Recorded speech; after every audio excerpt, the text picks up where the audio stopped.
Well, welcome back to the season of creation. We're going to take advantage of our own home backyard so that we can take a look at how blessed we are to be surrounded by the beauties of nature. I'm going to sit here by the pond, focus on what's around us, and do a little bit of information that will give us more insights into what we're doing in this year of creation here at Dominican Village.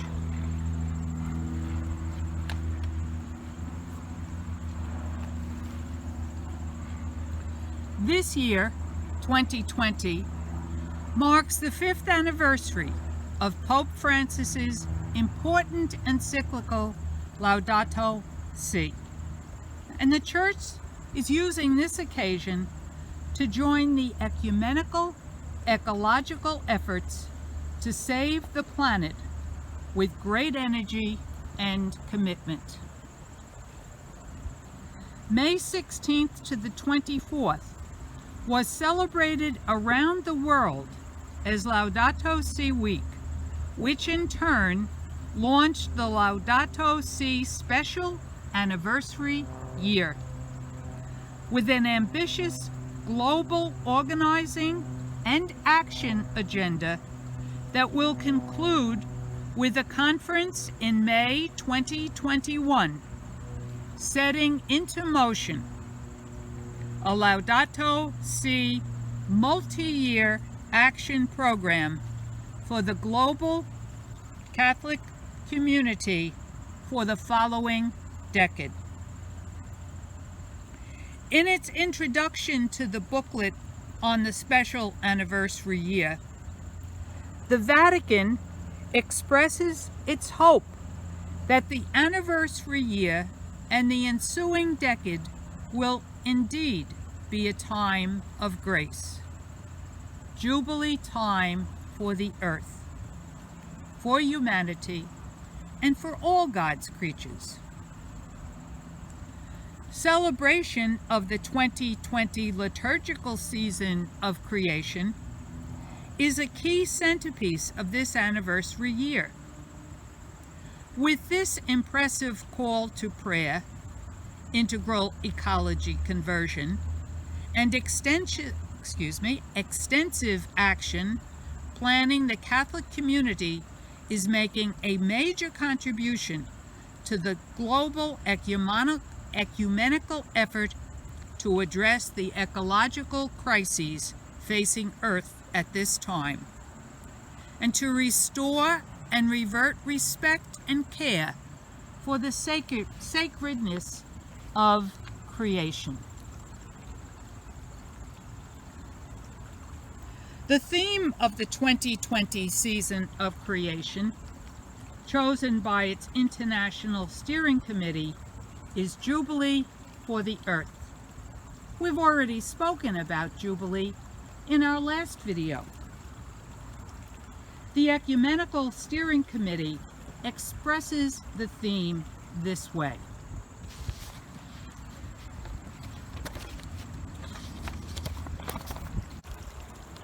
Climate change is a result of the intersection of greed, inequality, and destruction of God's earth. The theme of Jubilee has been chosen for this year's season of creation as it reflects those three interlocking themes. Jubilee is a time to renounce overconsumption and economic systems based on constant economic growth at the cost of the earth and those who are poor. Jubilee is a time when those who have consumed the most must make restitution. Jubilee is a time of rest for the land from constant exploitation, and we try to restore ecosystems and people.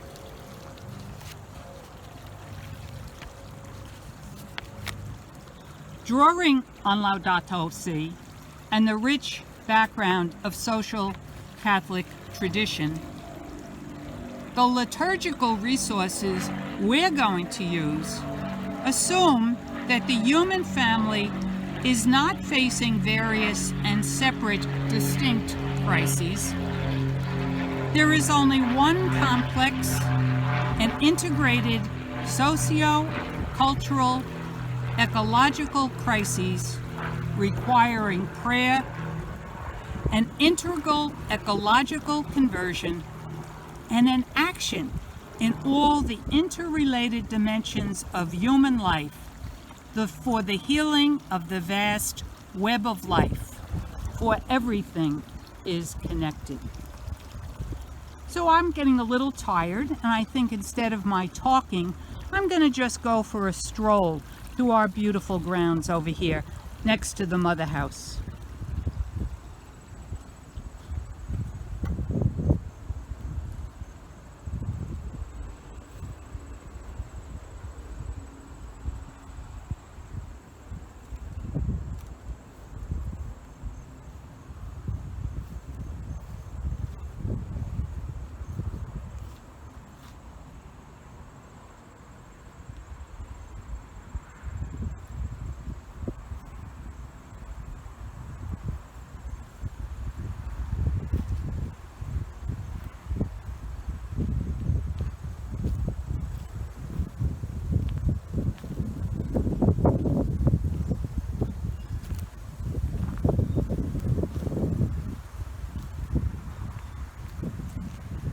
What a shame it would be if we could not preserve the land and all its marvelous wonders.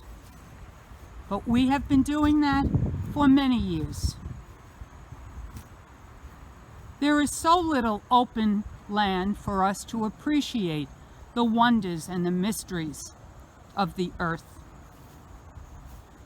Development of our land has led to some of the real problems that we suffer in today's destruction of the earth. Because we have developed so much land, we no longer have trees that help to absorb the carbon dioxide and give back oxygen.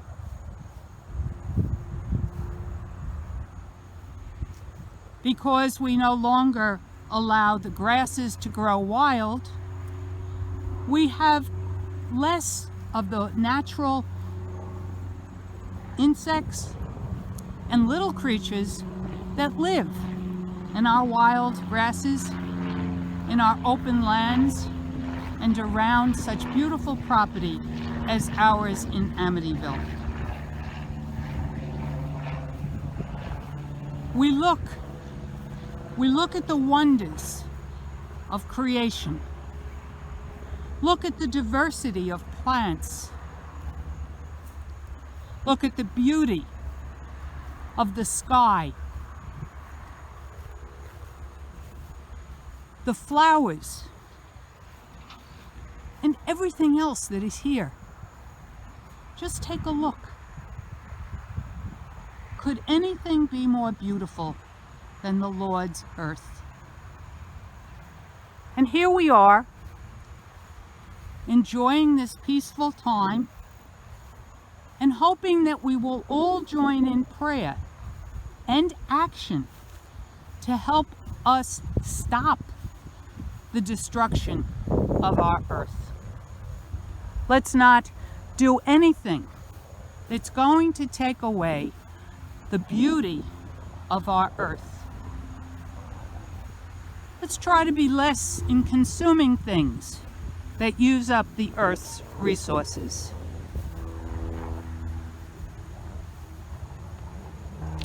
So I've come to a new area, and I'm going to sit down and relax, and I'm going to pick up my paper and do a little more reading about this season of creation. What about the ecological dimensions of this complex crisis? It has two important facets: climate change and ecological degeneration through overproduction and consumption. Climate change. Fossil fuel use and industrial production over the last century and a half by what are now often referred to as the developed nations has, through the emission of heat-trapping greenhouse gases, produced a warming of our planet that is changing the climate everywhere in dynamic and dangerous ways. Increasingly, scientists and religious leaders are referring to the situation as a human-produced climate crisis that is destroying vast numbers of species and threatening the whole web of life on the planet. Storms and wildfires are already more violent, droughts and floods more frequent and damaging, sea levels rising, and islands disappearing, and human suffering and tragedy more severe, especially among people who are poor and marginalized. What about ecological degradation? At the same time, it has become apparent, as ecological awareness has grown, that the human community is now using up more of Earth's resources in a few months than the planet can replenish in a full year. In 1970, the first attempts were made to measure human production and consumption against Earth's regenerative capacities. The efforts resulted in the birth of the Earth Overshoot Day, a calculation of the point at which as much of the Earth's resources will have been used in a particular year as it can replenish in a full year. In 1970, the Earth Overshoot Day was determined to be December 29th. Since then, it has been occurring earlier and earlier. This year, 2020, Earth Overshoot Day was August 22nd. In just 8 months, the human community has consumed what it will take Earth a year to replenish. Resources such as food, water, forest products, clean air. Now for the next 4 months, we will be consuming from the reserves built up by Earth over millennia. This obviously cannot go on forever. Those reserves are limited. It is a death spiral. Clearly, Earth desperately needs a Jubilee year of rest and replenishment, as well as some dramatic changes by the human family to bring about more sustainable and just ways of living in our common home. And right now, as I get up, I'm walking over to a section of our farm that has recently been turned over. In the near future, this area will be planted with what we call a cover crop.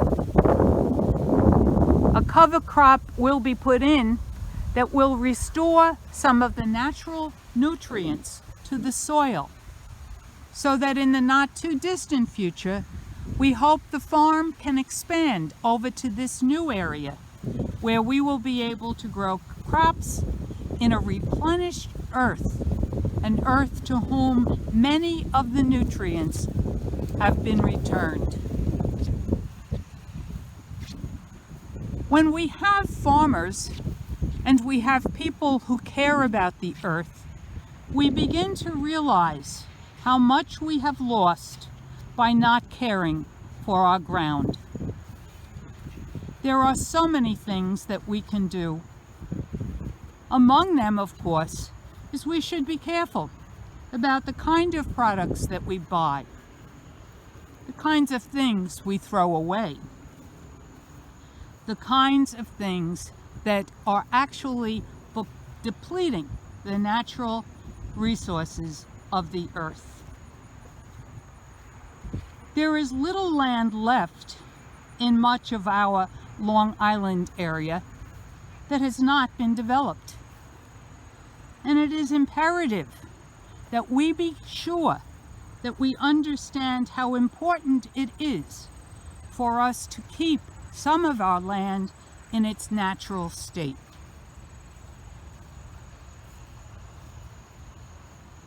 Let's work together to make not only ourselves, but our friends and relatives more conscious of what we consume and how we use the resources of our earth.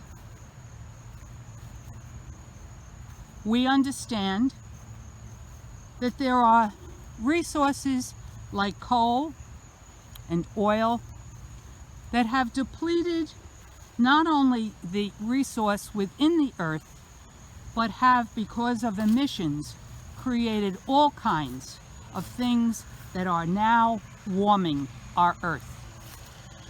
You'll hear it again and again. The world is trying to reduce these emissions so that we no longer are having climate warm up at the fast rate that it has been warming up.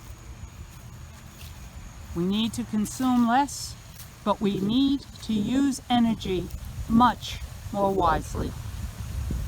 So let us continue through this wonderful Jubilee year of the earth in our season of creation to ask God in our prayer to help us know the best ways to work as a human community to restore the earth and to be able to take care of the many people in the nations where they have not actually used most of these resources, but where the people are suffering because they no longer have land that can be farmed, they no longer have water for their crops and for actually their drinking. Some areas are consumed right now by fires that are destroying huge parts of the Amazon and destroying whole species as they destroy the earth. Let's hope that we can help those people in the islands of our world where the islands are disappearing because of the warming of the ice caps. And so their islands are being flooded by unprecedented levels of sea height. Let us assume responsibility for trying to educate our friends, ourselves, and all those who are part of the Earth community to be careful, to take care, to listen to what we are being told about the preservation of the earth. You look back where the camera is now aimed, you're going to see the enclosure for the beehives here in Homecoming Farm. That's a species, the bees. That's a species that have really been affected by all the changes in our world. It is difficult today for bees to survive. And yet if you look, and I'll span a little bit around the garden, we need bees. We need pollinators. Our food supply depends on them. And so we hope that we will be more conscious of the things that are actually eliminating whole species of being. One of the nice things about the bees out here is that they very nicely give us wonderful honey, natural from all of the things that are growing here on the farm. Just one small way of helping God's creatures, who in turn, which is true in all nature, help us. There are honeybees at work behind that fence, but I'm not going in to show you the hives. It's not a part of what I'm prepared and able to do. And we look around, we look at the birds, we look at the flowers, we look at the earth that has been turned over, and we wonder what's underneath. What's underneath that pile? I bet there's lots of good things, not that I necessarily want to dig them up, but there are insects and worms turning what's left there into wonderful organic matter, matter that can help restore nutrients to the ground around us. So here I am, rattling on, trying to make my point that this season of creation and this year of Jubilee is a time for us to study our earth and to study all those things that we may do to ensure that our earth may in some ways be regenerated, and that we will try with all that we can do to keep ourselves and our overproductive, consumptive society from using up the resources for this world.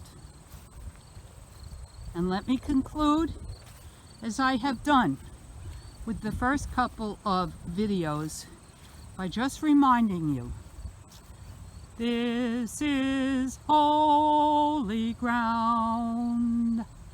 I'm walking on holy ground. For the Lord is with us, and where God is holy.